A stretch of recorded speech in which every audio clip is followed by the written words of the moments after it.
The following content is not suitable for children. Lori, so what is it about this marriage off switch that seems to get hit with wives? The anti-aphrodisiac is wedding cake. Uh-oh. Let's talk about it.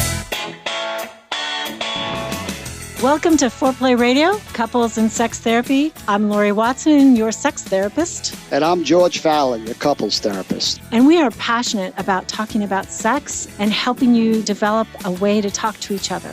Our mission is to help our audience develop a healthier relationship to sex that integrates the mind, the heart, and the body.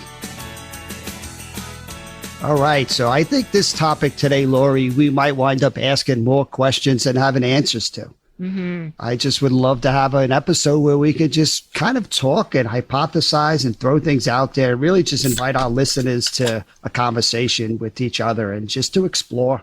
I mean, how cool is that green brain when it's curious and we're just kind of hanging out with each other because we can find connection there. So what is going on here with, this typical, and recognizing there's lots of exceptions and we can't put everybody into one category, but there seems to be this general kind of pattern with a lot of couples where the girlfriends that are really kind of sexually active and engaged and pursuing. And, we have this great dating sex that the couple describes, both of them would agree. And then something happens when they get married early on, that something seems to shift, and that kind of pursuing desire, sexuality in the girlfriend kind of diminishes in the wife. And, and it leaves a lot of men, frankly, confused, like what happened. And that's where they use words like bait and switch, like, hey, wait a second, this is not what what I thought it was going to be. And they don't understand what happened, what turned off, what is this switch about? So, yeah, I hear in that language, and you're right. A lot of men say it's like bait and switch, and, they're frustrated and enraged. And I get that because most men, I think, feel sexual desire pretty steadfastly throughout their relationship, in dating, in marriage. In fact, the research says that women, by a long shot, underestimate how frequently their partners want sex, the intensity with what they want sex. It's just so different, and their brains don't know that. And so you're right. It's this hard thing to understand. Like, how is it when we were dating, you wanted it, and then when we're married and it's all good and we have this freedom and this, it should sort of be the best time of our life, and suddenly she's got a switch that lip goes off. Right. And I appreciate you giving us that research that, that's my experience clinically with a lot of men coming into my office, that they feel like they're pretty consistent, that same dating guy is the same married guy, right? He wants to have sex. He's still attracted. It don't matter. We know people change, and maybe you lose your hair and you get a little fatter. And like, that doesn't seem to get in away with that desire that's still, and I think men, the sex becomes more important for those, more than just a physical gratification. I think over time that it's, the cuddling afterwards, it's the one way that they really can be vulnerable, let their guard down. Sex becomes more than just the orgasm, I think, with time with a lot of men. But that desire, that testosterone that's driving it is still pretty consistent, present throughout. So they're pretty confused on like what changes for their partner. Yeah, I think you're right. Most of the men I talk to, yes, they want it to be a good time. Absolutely. They want to have an orgasm. Absolutely. Can't fathom wanting to have sex without that. But they really feel deeply connected in their bodies. And that's how love is expressed, how they feel safest being inside a partner. And afterwards, like, that's an incredible experience that often allows them more emotional vulnerability afterwards. So I'm definitely never been a therapist or a woman who kind of thought, well, men are just out for one thing.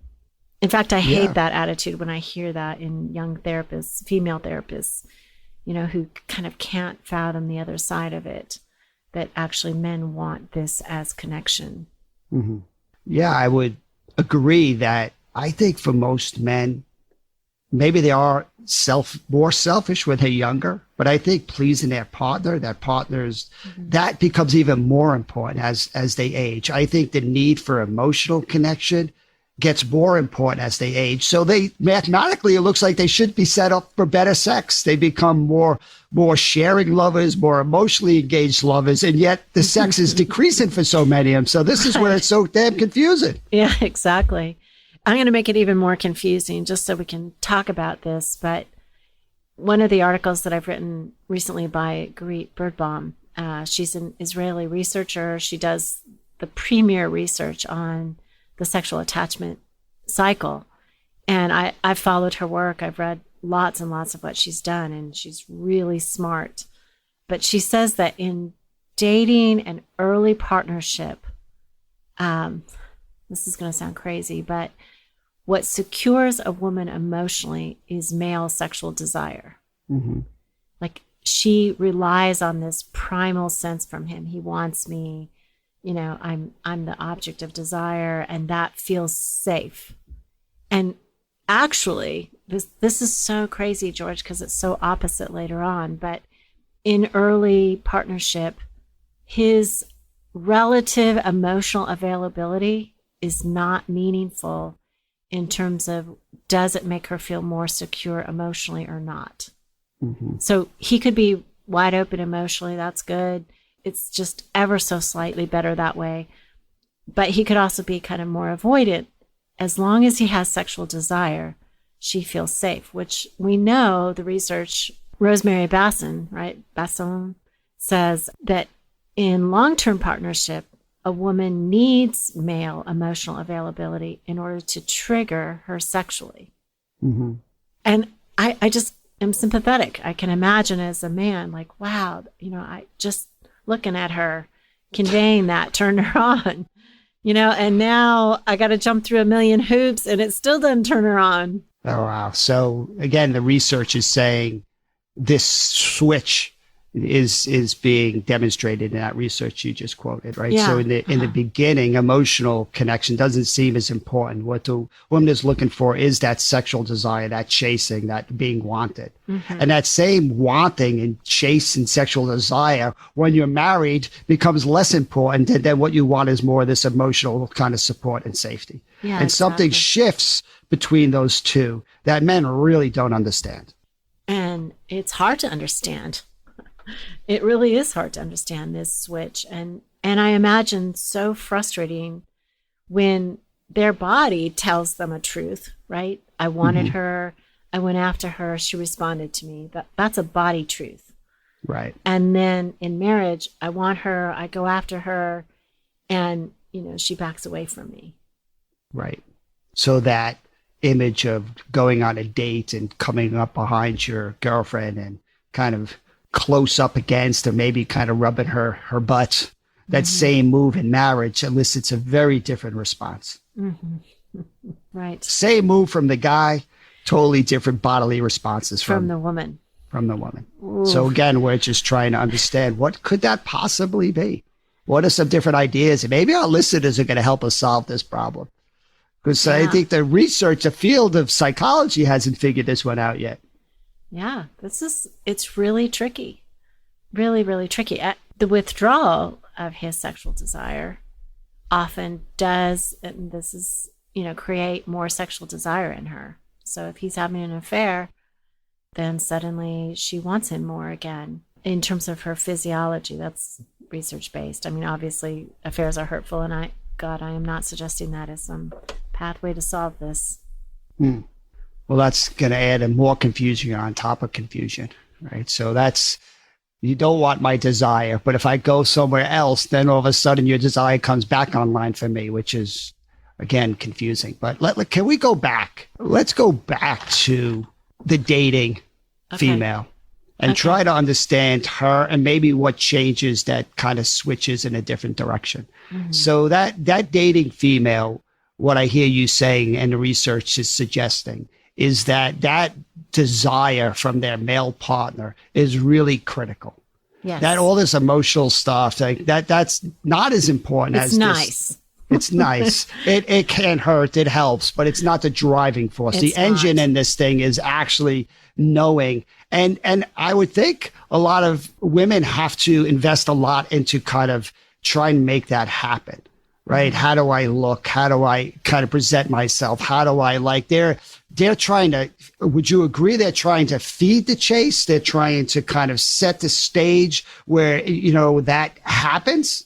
Absolutely. Absolutely. I think women are all about it in the beginning. I wonder sometimes about their sexual motive. Mm-hmm. Is it a sexual motive to be desired versus a sexual motive to enjoy pleasure? And it's such a hairbreadth of a difference. But, Meredith Chivers, who is a sex researcher up in Canada, says being desired is the orgasm for women, which I think that's probably why women go into hookups, because we know they're not getting orgasms in hookups. But it's just so potent to feel that sense of desire that it makes them want to engage sexually with potentially random men who express that. And so that to me would mean she's doing all these things, all these actions, so that she kind of gets his approval, that she is desirable. And if she is desirable, then it's more magnetic, right? She knows she has him. And then, I know this is, potentially dicey to say, and I'm going to say it for you because I don't think you can say it as a man. But, then once married, is it, okay, she won the game, she got him, and so now she can just let it go in terms of maybe the game of how she looks as well as the game of how she plays it to get his sexual attention. Well, I really want to highlight first how cool it is working with you when you're this encyclopedia of sexual researchers out there. You could quote all this that's happening, which is so cool and informative. But when you say this wanting to be desired, that feels really important to me. There's something about the effort that goes into wanting to be desired that something then shifts, with a long-term marriage possibility. So let's come back from break and really kind of try to understand that transformation, because I think you're onto something. That's really important. George, there's a new app. It's called Intimately Us for couples, and you can download it on your phone, and I'm recommending it because it's amazing. I want all of our listeners to try to download it this weekend. It is actually free, but there is a paid-for premier section that kind of goes a little bit further. Got nothing to lose if it's free, right, Lori? Right, and what it does is it kind of helps people with foreplay, giving them sexy ideas, asking questions that you can share with your partner, lots of in-depth how-tos and ideas for more connection, more pleasure. Right. And we know couples, you're jumping into that bed with that phone. So why not use it in a constructive way, right? Check out this app where at least it's being intentional, trying to get couples to focus and prioritize their relationship instead of kind of checking TikTok or whatever else you're doing. Facebook. Intimately Us for couples. It also has this private center where you can share pictures, sexting, that kind of stuff. So that could be fun if you're worried about your kids getting on your phone and, seeing your messages. Intimately Us. I love it. Kindred spirits of people just trying to help people be more intentional in their relationship. Yeah. Check them out. Uberlube.com with the coupon foreplay. Y'all, this is a great product, something that I've been recommending for at least 20 years. Uberlube has 3 types of silicone. They are friendly to the body. They don't trap bacteria. They also have vitamin E, which enriches your body's tissue. It's actually healthy. It resolves dryness. It's a good product. I would love for you to check this out. And I know people wait till intercourse to use Uberlube. I don't get that. I don't get why they would wait. Why not use it right in the beginning so that all the touch feels slippery and fun? And men, this is your friend, this Uberlube, right? It's not a sign that you're failing and your partner's not turned on. This is like, use it for a massage, use it to rub your toes, put it on. I mean, there's so many things that you can do that just make it. I want a whole bath, Lori, of Uberlube that I can be in with my partner. We highly recommend it for a great sexual experience. That's uberlube.com with the coupon foreplay. So if a woman wants to be desired, and some of that maybe is manifest in the way the male comes on to her. Mm-hmm. I mean, you think about it, George.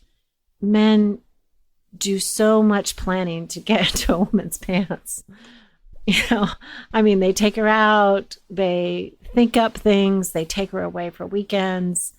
I mean, think of also what he is doing that he feels should be kind of run of the mill. Let's get into bed. Let's do it. And so maybe there's a diminishment there as well. Like he's really not expressing in ways that she gets cued. He wants me anymore. And so so her desire diminishes. Like I'm not wanted. This is not magnetic anymore. It's not chemistry. I mean, maybe it's a little more mutual than just her turning off. Yeah, I'm just thinking out loud. If I imagine a couple in a bar and that female's wanting to be desired, right? That's getting ready beforehand to go out to a club, that while they're at the club, they're dancing, they're doing things that are looking for some of that responsiveness. And certainly in marriage, how the guy is responding, his levels of engagement and trying to decreasing. It's both people that make a cycle. We understand that. But there's something about the importance of the effort going into wanting to be desired, that it seems like when women get married or over time, that effort into wanting to be desired, it shifts from wanting to be desired to like not wanting to be annoyed by those same kind of actions. Yeah, I hear you. And I'm glad you brought us back to that. Well, and we're trying to understand the good reasons this happens, why it's so common in so many relationships. And we'd love to get feedback from our listeners to like, does that resonate? This wanting to be desired is so important to the turn on, that when you're not wanting it as much anymore, it's harder to find your sexual desire. And that maybe is where it shifts to willingness, right? Which is beautiful, that you're just hoping to put your body in a space and have it wake up and connect, right? But that willingness is very different than that starting point of wanting to be desired. Yeah. The willingness, you're talking about how often women enter a sexual moment willing to want, but not necessarily feeling subjective desire, wanting sex for themselves, that it's really different. It's like they're wanting to be triggered.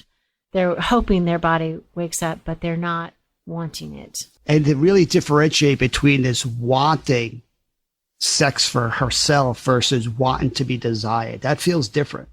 It does. I mean, a shade different. Well, I think men want to be desired too, but I think the driving force is wanting the sex, right? That's they're wanting that experience. That's kind of driving it. Yeah. Right. But what you're saying is a little bit different. Women are less wanting the sex, and if you think about a hookup, but they're wanting the desire that's going to come from the sex. Yeah, they're wanting to be desired. That feels. I don't so think good. I've ever read or heard about that. It sounds really important. I have more questions than answers here. I know. Me too. I mean, you're right. It's ubiquitous. This happens. We hear it happen. It's a joke, right? It's a joke. And I'm sure a major fear of men to get committed, hearing all their buddies say, well, say goodbye to sex then. It'd be really scary. And I think, I have 3 sons, and one of the things we talk about is how do you pick a partner who will be a good sexual partner for the long haul? And can you even know, is there anything that would indicate that in early relationship, when the bulk of what you're saying in early relationship, women show up as desirous of their male partner? Are we depressing everybody out there? I think we have the courage to talk about a difficult topic that most people are avoiding. right? There's some good reason why we're trying to fight for women to understand what shifts in them. What happens from this kind of dating person who kind of wants to be desired and puts effort into that versus that same person who that isn't as important anymore. Something shifts, that safety, emotional engagement, these things become much more important. Yeah. I mean, as I think back, right, to my girlfriends when we got married, it seems like a lot of them suddenly took on different hats, different roles. You know, I got to set up a household. I've got to become a cook. I've got to start a family. I mean, all of us understand to some extent that lovely swamp of being in bed a lot when we're dating or being sexual or feeling sexual, let's say, you know, if they're not actually in bed with each other. There has to be some limit to that just to get work done. Right. Probably, right? Sure. The evolutionary benefits of the list, to-do list. Oh, God. Yeah, the list. The list starts to creep in. But what happens to her that, I mean, is it just physiologic that she just doesn't feel the push in her body? And so, but she's doing something early on that makes her feel, I think, a push in her body. Well, certainly you throw kids into the mix and you could see that same dynamics, right? You have to be responsive to someone else. You don't think? No, I think kids expand the crack in the relationship that was already there. I mean, obviously we spend a lot of time trying to understand the interrelationship of the emotional and sexual cycle, but this little piece here we haven't explored. So I mean, yeah, I could get it as a woman, you know, how important children are and the demand and being touched out, all that. But no, I really don't get it in terms of, is that, is the list, are the children, is that what obscures desire or this desire to be desired? I think you have your finger on something, right? This wanting to be desired. I mean, would you agree 75% of couples approximately fall into this more traditional dynamics where the female is the emotional, I mean, if the female is the sexual withdrawer and okay. Yeah, right. Definitely. But that 25%, right, that crisscross where the female is actually the pursuer, right? That in those relationships, I think about couples I'm working with, that female pursuer sexually still wants to be desired. That place is still running strong. Yeah. Right. Oh, so they don't lose that, which is what allows them to hold on to that sexual kind of energy and desire. And so I think about that, you know, that the not being desired is not just problematic sexually, but it's problematic emotionally for her. It's dysregulating, right? She can't depend on that to feel secure either sexually or emotionally. So it's like men, I gotta say, I think the female sexual withdrawer or sexual pursuer has it the worst, because at least men who are sexual pursuers and emotional withdrawers are stabilized most of the time by their female partner's desire for them emotionally. Like women want to be close, and that does help men. It does help men emotionally. But the female sexual pursuer doesn't have either case, really. Right. Now we're really getting depressed. Right. Yeah, that is but depressing. we're trying to learn some lessons here around those female sexual pursuers who've been able to hold on the whole time, that wanting to be desired. And wanting sex and moving toward both intimacy and pleasure, right? That's what secure sexual pursuers do. And I mean, certainly there's probably frantic female sexual pursuers that are not secure, right? They are just chasing for approval. They somehow or another are substituting sex in exchange to kind of get emotional stability. But we're not really talking about her. We're talking about maybe a more secure sexually pursuing female who enjoys both the intimacy of the connection and the pleasure of the connection. Again, really important that you're introducing. I mean, what is secure? What is the goal? That both partners can access their desire to be in relationship. That's what great lovers do, right? They have the best relationships. But what happens to a lot of us, right, is we can't do that, right? So again, I'm trying to kind of learn the lessons from these females that are able to hold on to their desire to want to be desired, right? And how can typical females that lose that kind of access that again? How can they tap into that? Because that's a big part of what's going to turn them on and see their partner's behavior differently. That same coming up and grabbing your butt that could be just experienced as disturbing and like just wanting my body could be different if we were seeing that through the lens of wanting to be desired. Absolutely. Yeah. Because you would still want that. That would feel positive. That would feel lovely. To have that happen. If you are somehow or another hanging on to the desire as a female, the desire to be desired and your own, sexual energy. So is that a matter of trying to cultivate that, to think about it? Is it the anticipation? Like, I'm going to take a shower. I'm going to think about what I'm going to wear. Like, are those the things that feed that? You are setting me up so well. I'm actually working on an article in my mind about how the erotic core in a female is developed. How is that central stabilizing piece? How does she get there? Right. I think I need to do a seminar on that or something for all the EFT female therapists. That's my next goal. That sounds. 2022. I'm signing up for that. You can't come. Only females could come. Only women. Well, listen, I can pretend and show up in drag or something. And Georgian really drag. It'll be so popular. Hey, listen. Lori talking about the erotic core in Georgian drag.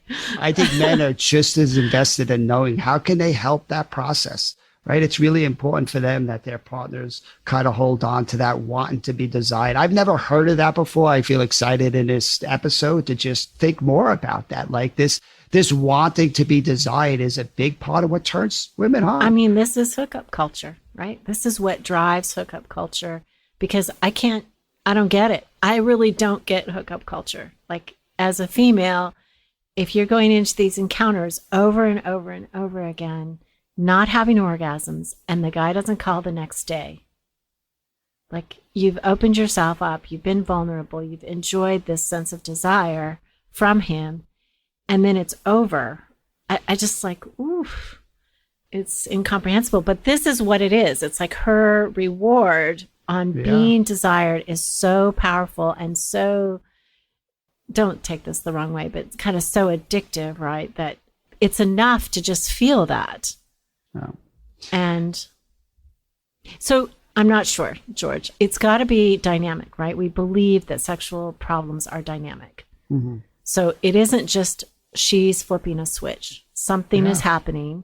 Absolutely. Yes, she absolutely has a big part in this. But there's something between them too that's got to be influencing it or could influence it to be better. I love the idea of a couple newly married having this conversation saying, hey, do you know this need for you to want to be desired is important for both of us. How do we cultivate that? How do we hold on to that? Again, this episode has more questions for me than answers, but I think we're really putting our finger on an important element that might contribute to this, what feels like a switch going off. Mm-hmm. Right? It's much more complicated than that, but something does change in the relationship that leads to different results. Mm-hmm. I think we need to interview women. Like, when did the switch go off? What Beautiful. Made the switch go off? Like, can some of them tell us? You know, I think the irony is they're going to say, well, my partner was not emotionally engaged. But, and that is so true. So true that women turn off when men are not emotionally engaged in long-term partnership. Yep. Well, again, there's a lot here. Men tend to be really emotionally engaged more when they're dating and talking and all that other stuff. But we are going to welcome you all, our listeners, to please give us feedback on this. Kind of maybe some of you volunteer to be interviewed. Let's dig a little bit deeper. let's just be curious together. Okay. Thanks for listening. Keep it hot. Lori, really excited about the Success and Vulnerability Project. We are really pushing the leading edges of therapy and breaking down the process and in moments, session by session, choice points. Why does this work? What intervention are you using? If it works, what do you do next? I mean, this is the next level for therapists. If you want to up your game, you want to see real clinical examples, you want to break down the process, you want demonstrations, you want teaching. I mean, it's all there. Really exciting, good stuff. It is. I love it. I listen to the new modules repeatedly. It's great information. I'm learning, still in the process, and it is good. I love what you guys do teaching and the demonstrations. They're fun, they're funny, and they're really helpful to my work. So this is training for therapists. If you'd like this training, go to successinvulnerability.com. It's all one word, successinvulnerability.com. Call in your questions to the Foreplay question voicemail. Dial 833-MY-4PLAY. That's 833-MY-4-PLAY. And we'll use the questions for our mailbag episodes. All content is for entertainment purposes only and should not be considered as a substitute for therapy by a licensed clinician or as medical advice from a doctor. This podcast is copyrighted